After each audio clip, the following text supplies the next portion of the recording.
wabarakatuh. Kita lanjut yang kemarin yaitu adalah kedua, yaitu dalil pendapat kedua. Pendapat kedua ini mengatakan bahwasanya memilih jenis janin dengan cara medis itu boleh apapun alasannya. Jadi boleh secara mutlak. Boleh secara mutlak itu maksudnya boleh tanpa alasan apapun. Menurut pendapat kedua berkata seperti itu. Dalilnya berasal dari kitab, berasal dari sunnah, dan berasal dari logika. Makul itu logika. Adapun dalil dari kitab adalah firman Allah Subhanahu wa taala, wa inni khiftul mawaliya min warai wa kanat imraati aqir fahab li min ladunka waliyan yarithni wa yarithu min ali yaqub waj'alhu rabbi radiya. Ini intinya adalah Nabi Zakaria ini berdoa,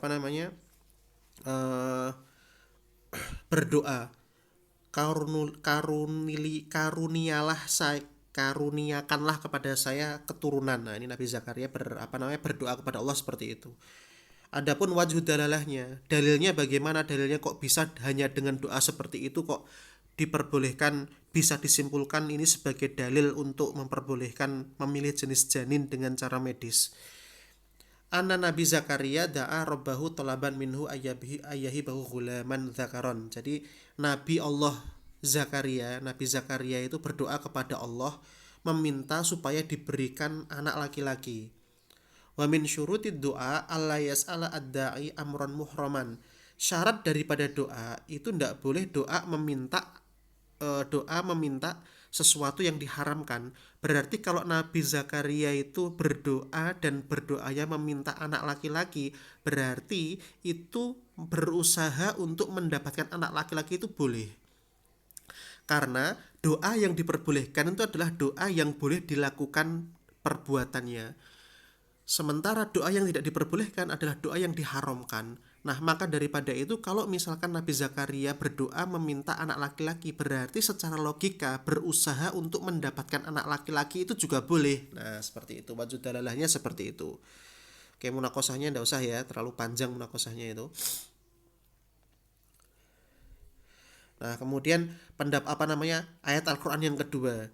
Firman Allah juga, "Wa ma ja'ala 'alaikum fid-din min haraj." Nah, Allah tidak akan pernah menjadikan haraj, kesulitan, kesukaran, kemudian kesengsaraan kepada manusia. Nah, terus ayatnya itu mengatakan Allah tidak akan pernah menjadikan kita sebagai menjadikan agama itu sebagai kesulitan. Allah tidak akan menjadikan agama sebagai kesulitan dan kesusahan bagi kita. Terus wajud dalalahnya apa? Wajud dalalahnya adalah bahwasanya yang namanya haraj atau kesulitan, kesukaran itu harus diangkat dari syariah. Dalam artian yang namanya haraj tidak boleh ada dalam syariah. Kalau sampai ada keberatan yang masuk kepada syariah, maka keberatan itu harus dihilangkan. Makanya ada kata-kata ad-dororu yuzalu, sesuatu yang bersifat doror harus dihilangkan, gitu kan. Maka dalam syariat Islam itu sesuatu yang sifatnya memberatkan itu tidak boleh. Nah, wa qad taqa'u ba'dul usar fil haraj min jara'i jarharmaniha min jinsin muayyan minal aulad. Jadi kadang-kadang itu beberapa keluarga itu kadang-kadang memiliki kesulitan karena kenapa? Tidak memiliki salah satu jenis anak. Dan bahkan seperti itu contohnya misalkan bagi wanita, bagi perempuan itu mendapatkan perlakuan yang semena-mena dari suaminya. Karena kenapa? Hanya karena tidak memiliki anak laki-laki. Bahkan kadang-kadang saya kayak gitu bisa menjadikan sebab perceraian. Ini kan lucu, ini orang Arab kok kayak gini ya. Hanya karena nggak punya anak laki-laki kok bisa nyampe perceraian ya orang Arab ini. Yes, nggak tahu lah. Nah, maka daripada itu diperbolehkan untuk memilih jenis janin meskipun dengan cara medis karena beberapa orang yang tidak memiliki jenis kelamin tertentu itu mendapatkan kesulitan, khususnya di Arab sana yang tidak memiliki anak laki-laki bahkan bisa mencapai kategori perceraian kayak itu ya. Sebenarnya kosanya tidak usah. Nah, kemudian dari sunnah sekarang, dalil dari hadis itu dalilnya adalah ya ini, qala Rasulullah SAW, ma'ur rajuli abiyad. Jadi airnya laki-laki itu putih. Wa ma'ul mar'ati asfar. Airnya perempuan itu kuning. Fa idza ijtama'a, jika berkumpul keduanya antara air laki-laki dengan air perempuan, fa'ala maniyur rajuli maniyul mar'ati, kemudian maninya laki-laki itu berada di atas maninya perempuan, maka akan dikaruniai anak laki-laki. Nah, jika maninya perempuan itu berada di atas maninya laki-laki, maka akan dikaruniai anak perempuan. Nah, seperti itu kan. Nah, terus wajhu dalalahnya apa? Itu kan ini apa namanya? Hadisnya Rasulullah. Kemudian wajhu dalalahnya apa? Ya, wajud dalahnya bahwasanya Nabi Shallallahu Alaihi Wasallam benar-benar telah memberikan isyarat bahwasanya punya anak laki-laki itu disebabkan karena ini, anak perempuan disebabkan karena ini. Maka karena Nabi Muhammad menunjukkan seperti itu, maka boleh memilih jenis kelamin laki-laki dengan cara bisa mengunggulkan pengen anak laki-laki berarti dengan cara mengunggulkan spermanya laki-laki, pengen anak perempuan berarti mengunggulkan spermanya anak perempuan. Itu wajhud dalalahnya itu. Kemudian habis itu munakosahnya tidak usah karena ada munakosah, ada wajud dalil dan sebagainya. Nah, adapun kalau dari segi ini, dari segi apa namanya makul itu dari segi logika, dalilnya ada beberapa sisi. Sisi yang pertama, innal asla fil asya al ibahah hatta yadul dalil ala tahrim. Bahwasanya segala sesuatu itu pada dasarnya boleh sampai ada sesuatu yang mengharamkannya. Maka memilih jenis janin itu karena tidak ada yang mengharamkan, maka pada dasarnya itu boleh. Nah, itu yang pertama, sisi pertama. Jadi pada dasarnya segala sesuatu itu boleh dilakukan kecuali ada dalil yang mengharamkannya. Maka kalau tidak ada yang mengharamkan, maka sesuatu tersebut boleh, termasuk memilih jenis kelamin laki-laki atau perempuan. Kemudian dari sisi kedua, kias alal azl. Azl itu senggama terputus. Tahu senggama terputus ya? Senggama terputus itu senggama tetapi spermanya dikeluarkan di luar rahim. Ya, dikeluarkan di luar vagina, ketika mau keluar itu dicabut kemudian dikeluarkan di luar. Ini namanya al-azl namanya. Nah, ini dikiaskan dengan itu, qiyasus sa'yi fi tahdidi jinsil janin ala jawazil azl. Yang namanya azl dalam berhubungan badan antara laki-laki dengan istri itu boleh. Maka seseorang kalau melaksanakan azl berarti seseorang tersebut berkehendak untuk tidak memiliki anak karena memang spermanya dikeluarkan di luar rahim, ya kan? Maka ketika seseorang itu diperbolehkan memilih untuk punya anak atau tidak punya anak, itu dikiaskan dengan memilih jenis janin. Loh, kalau memilih hamil sama tidak diperbolehkan, maka berarti memilih laki-laki atau perempuan untuk anaknya juga diperbolehkan. Nah, ini namanya kias namanya. Dikiaskan dengan azl, senggama terputus atau mengeluarkan sperma di luar rahim. Kemudian habis itu munakosah wajh salih sekarang sisi yang ketiga. Qiyasu ikhtiyari nawil janin bil wasail al makhbiriyah ala ikhtiyari bil wasail atau biyah. Jadi, jika memilih jenis janin dengan cara alami, maka seharusnya memilih jenis janin dengan cara laboratorium juga diperbolehkan. Seperti itu.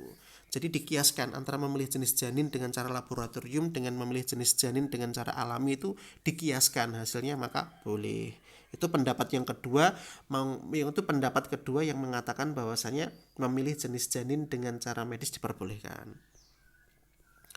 Nah, sekarang adalah dalil pendapat ketiga. Dalil pendapat ketiga ini apa?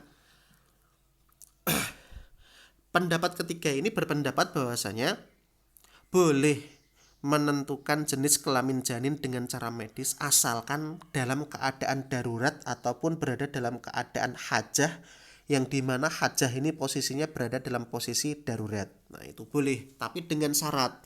Boleh tapi karena ada keadaan darurat. Nah, itu. Nah, dalilnya apa? Istadallu ala adami jawazi ikhtiyari jinsil janin fi halil ikhtiyar bima istadalla fi ashabil qaul awal.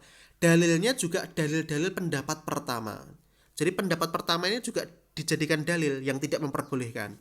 Kemudian boleh istadallu ala ibahati fi halati darurah aw talfi al amradil khatirah bi adil ashabil qaul tsani. Dengan pendapat kedua. Jadi pendapat ketiga ini adalah dalilnya menggunakan dalil pendapat pertama dan menggunakan dalil pendapat kedua.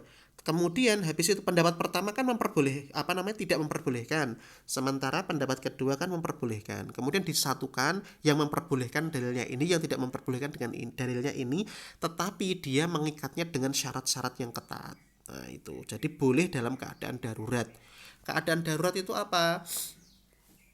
Keadaan darurat itu apa? Keadaan darurat itu ya contohnya misalkan sang ibu memiliki riwayat memiliki penyakit kanker payudara, maka dikhawatirkan kalau misalkan dia memiliki anak perempuan, dikhawatirkan juga memiliki kanker payudara, maka boleh dia memilih anak laki-laki dengan cara laboratorium. Seperti itu contohnya.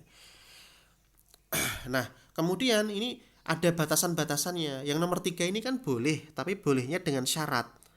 Syarat-syaratnya apa saja? Yang pertama, inna aturuk al-mahbiriyah al-musta'malah fi ikhtiari jinsil janin la takhlu minan mahadir syariah. Jadi harus apa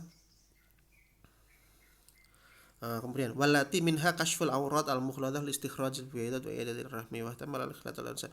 Intinya tidak boleh ada sesuatu yang berada mahadir syariah. Contohnya adalah membuka aurat yang berat ya, yang namanya itu kan harus dibuka auratnya, itu kan saluran saluran rahimnya juga harus dibuka pencernaan. Kemudian habis itu contohnya tidak boleh terjadinya percampuran sperma, jangan sampai sperma laki-laki dengan laki-laki lain bercampur sehingga salah memasukkan spermanya ke ke rahim ibunya. Jadi intinya harus bebas dari sesuatu yang sifatnya syubhat. Itu yang pertama. Kemudian habis itu yang kedua, inna fathal bab ala musra'iyana bil qaul bi ibhadi ihtiari jinsil janin aw tahkum fihi qad yu'addi ila ikhlal tawazun tabi'i bi syar'i baina sunnati wa darafai mal ba'da qad yahtamil ba'da akhar la tuqur qad ya. Nah, bahwasanya ini diperbolehkan hanya untuk mustawal afrod saja. Mustawal afrod. Kenapa? Karena kalau misalkan diperbolehkan untuk mustawa ummah, maka akan terjadi perbedaan ini, perbedaan tawazun, ketidakseimbangan antara jumlah laki-laki dengan perempuan. Maka boleh memilih jenis laki-laki dan perempuan itu hanya untuk orang per orang. Orang satu bisa jadi boleh, orang kedua bisa jadi tidak boleh. Kalau misalkan semuanya diperbolehkan, maka akan terjadi ikhlal bitawazun, akan terjadi ketidakseimbangan jumlah laki-laki dengan perempuan di suatu negara. Kemudian nomor 3, innal ikhtiyar jinsil janin bituruk al-makhbiriyah lil waqayah minal amrad huwa nau' minat tadawa wal ilaj ta'atna. Jadi diperbolehkan kalau itu adalah bagian dari pengobatan dan juga penyembuhan, yang dimana pengobatan dan penyembuhan ini hanya boleh dalam keadaan darurat itu. Nah, sekarang adalah dalil pendapat keempat. Pendapat keempat ini mengatakan apa? Pendapat keempat ini mengatakan tawakuf. Tawakuf itu apa? Abstain, tidak menghukumi. Mengapa kok pendapat keempat ini tidak menghukumi? Karena menurut pendapat keempat ini bi'anat tajarub al-ilmiyah allati tajri fi hadha sadat lam tasil ba'd ila nata'ij muhaqqaqah binisbah lil bashar. Jadi menurut pendapat keempat ini berpendapat tawakuf, tidak menghukumi dan abstain dalam hal penghukuman ini, nggak mengatakan halal, nggak mengatakan haram dan sebagainya. Itu karena menurut pendapat keempat ini memilih jenis janin dengan cara medis itu masih berada dalam keadaan sesuatu yang sifatnya belum bisa dipastikan bagi umat manusia. Nah, itu pendapat keempat. Namun akhirnya dibantah bahwasanya sudah bisa dipastikan, itu bukan tidak bisa dipastikan lagi. Nah, seperti itu dibantah. Ya itu ya. Kemudian yang rojih itu ya jelas sekali di antara pendapat-pendapat di atas, yang menurut penulis buku ini yang rojih adalah pendapat ketiga. Pendapat ketiga itu apa? Boleh tapi dengan syarat. Syaratnya apa? Dengan darurat keadaan darurat tersebut. Itu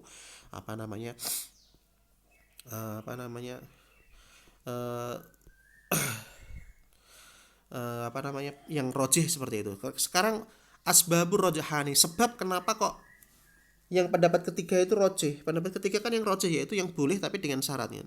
Yang pertama adalah kuwatu adilatil qailin bil jawaz. Nah, jadi mereka yang memperbolehkan itu dalilnya ternyata kuat gitu.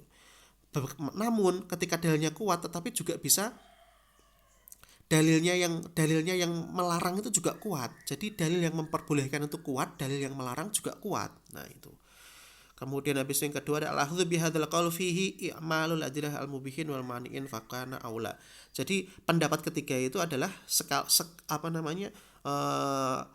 merealisasikan atau mengambil dua pendapat sekaligus, yaitu pendapat yang memperbolehkan dan pendapat yang melarang, itu dipadukan. Itu pendapat ketiga.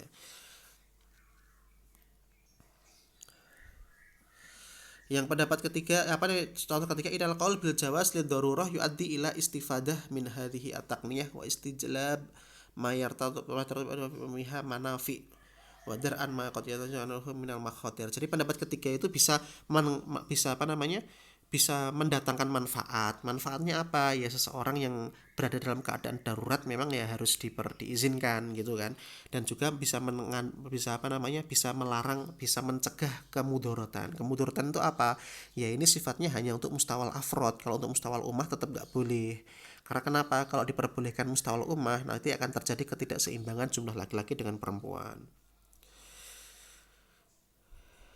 Nah, kemudian yang nomor 4, kalau inna tawasuk fi istimali hadhil wasail wal qaul bi ibadiha mutlaqan yuaddi ila mafasid katsirah. Bahwasanya pendapat pertama itu mengatakan bahwasanya boleh secara mutlak, boleh tanpa ada larangan apapun. Kalau misalkan kita memakai pendapat itu, maka terjadi makhotir, mafasid katsirah, terjadi kerusakan. Kerusakannya apa?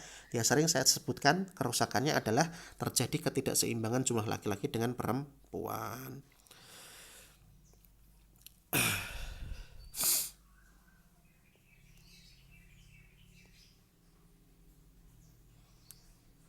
Oke ya, udah itu ya. Besok lagi kita lanjut. Dhawabit syariah ini kayaknya ndak, tadi saya dapat pesan dari beberapa teman kawan di Masisir, yaitu terkait dengan tahdidan-tahdidan yang akan datang, sehingga untuk video-video yang akan datang akan saya kupas bab-bab yang betul-betul menjadi tahdidan dalam ujian. Terima kasih. Wassalamualaikum warahmatullahi wabarakatuh.